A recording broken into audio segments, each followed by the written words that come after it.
I'm Juliana, your automotive woman, and this week I'm checking out the all-new 2020 BMW X1 xDrive 28i Sport Activity Vehicle, or in simple terms, the all-new and refreshed BMW X1 all-wheel drive compact crossover luxury SUV. How is that?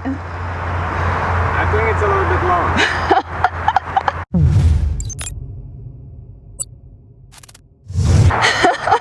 Okay, seriously, kidding aside, the BMW X1 is a leading crossover in North America due to its aggressive pricing, stylish design, and high-performance driving attributes.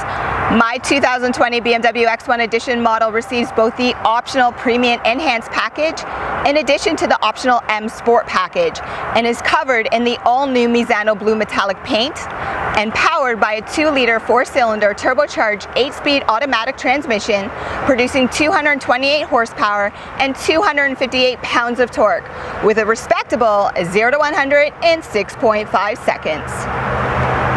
Also new for 2020 are the tailpipes, which have increased in diameter. And this is important because now they sound like this.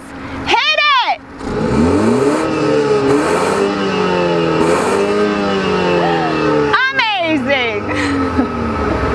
Those familiar with BMW's X lineup will now see more exterior consistencies throughout several models, such as the X5 and X7. The X1 now features more modernized and larger front grille, improved airflow, and completes itself with BMW's LED lighting system, both in the front and rear. As mentioned, my X1 is equipped with the M package, which means you're going to receive the 19-inch wheels on Bridgestone run flats. This is important because the X1 does not come equipped with an extra spare tires. However, run flats will carry you, in the unfortunate event that you do get a flat tire, up to 80 kilometers further, or for my US friends, 50 miles. Just make sure you're reading the fine print and following the manufacturer's suggestions. This particular model is equipped with 8 sensors, 4 up front and 4 in the rear. They come in handy when you're using the all-new 8.8-inch iDrive 6 infotainment system, and their sensitivity to depth perception and trajectory is quite impressive. The interior of an X1 does not disappoint, and it is exactly what you would expect from a premium brand like BMW. The driver cluster is very simple to read, and the heads-up display is now optional, which I prefer. And the brushed aluminum is a nice added touch because now you don't have to worry about your kids' fingerprints getting all over the place.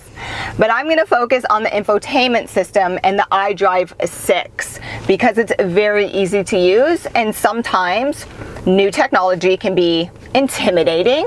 If you can relate to me and you're a non-techie, trust me when I say this, it's very simple to use.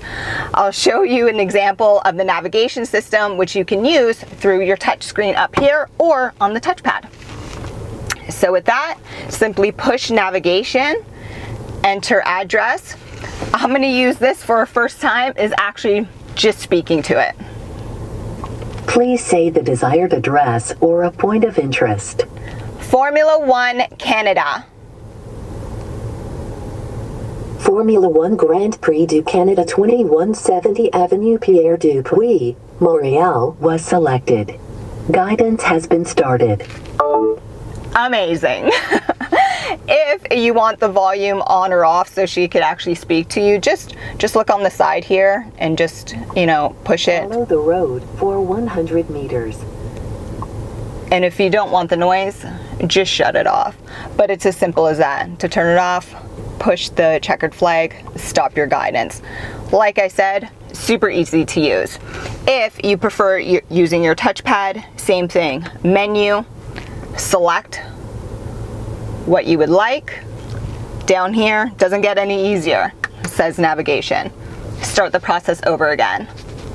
Like I said, very, very easy to use. Now let's check out the rest of the interior. As for the driving modes, the BMW X1 has 3: Sport, Comfort, and Eco. I'll speak more about these settings during the test drive. The seats in my X1 are the optional Real Dakota leather. And there is a fair amount of connectivity in the X1 for both the front and rear passengers. Apple CarPlay is standard, however there is no Android Auto, and wireless charging is optional. The X1 does not have a spare tire, but it has a lot of trunk space. The only disappointing thing is the dividers. You can take them off, yes, but there's nowhere to place them, which means you have to leave them on the dirty floor of your garage or somewhere else. But I'll demonstrate how you can take them off, and there is a secret compartment.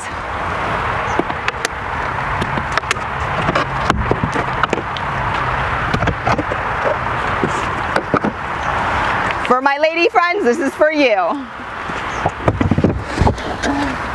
You could totally hide your shopping bags back there. Let's take a look at connectivity.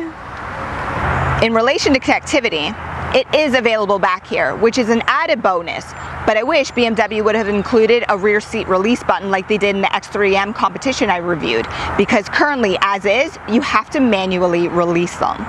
But one feature I won't be complaining about is the drivability. So let's head out for that test drive. Okay, back behind the wheel of the 2020 BMW X1 xDrive 28i. And I've had this vehicle for about a week now, and I can say my 100% favorite feature is by far the refreshed look. I love the wider stance, the wider body. It looks amazing. Doesn't matter if I'm driving down the road or it's parked in my driveway. It looks stunning. Visibility out the front, great. However, be aware that that rear window, huge blind spot. You will not see little cars beside you. So I highly recommend either, hey, old school man, look over your shoulder, or use the safety features BMW provides you with, because like I said, you're not going to see those little cars. I mentioned it earlier, there are 3 driving modes. It's Sport, Comfort, and Eco. I've primarily left it in Sport mode because, well, it's a lot of fun. However, I've allowed the BMW 8-speed transmission to just do the work itself. When you put it, or actually when you use your paddles, 8 gears is a lot. So if you forget to go through all of them, you're going to be going pretty fast in a lower gear, and essentially you're going to be burning premium fuel when you really don't have to. So I recommend do like I did, let the 8-speed automatic transmission work for you.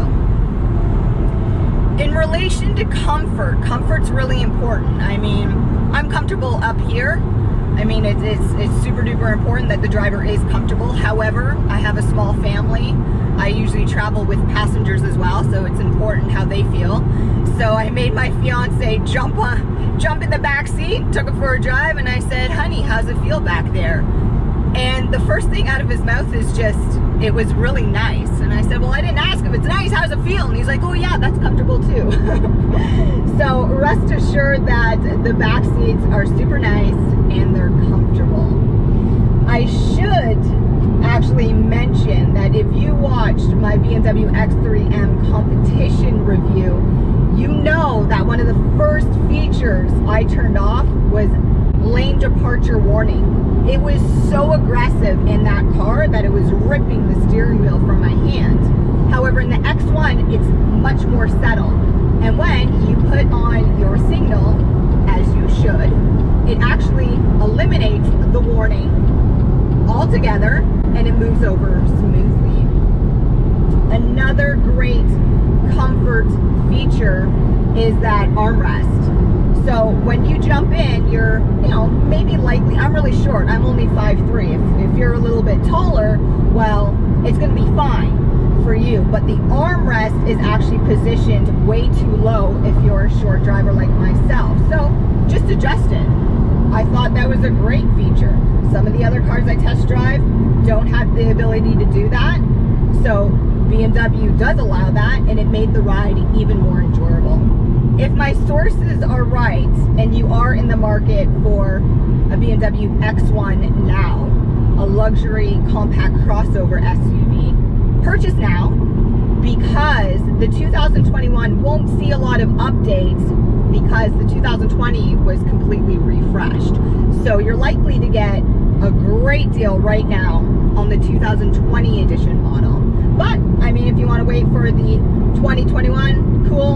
I mean, totally up to you. I will provide a link to the BMW website down below and in the description, making it easier for you to set up that test drive. But for now, I'm Juliana, your automotive woman. Make sure you subscribe, hit that notification bell so you don't miss How To Tuesday or Feature Car Friday.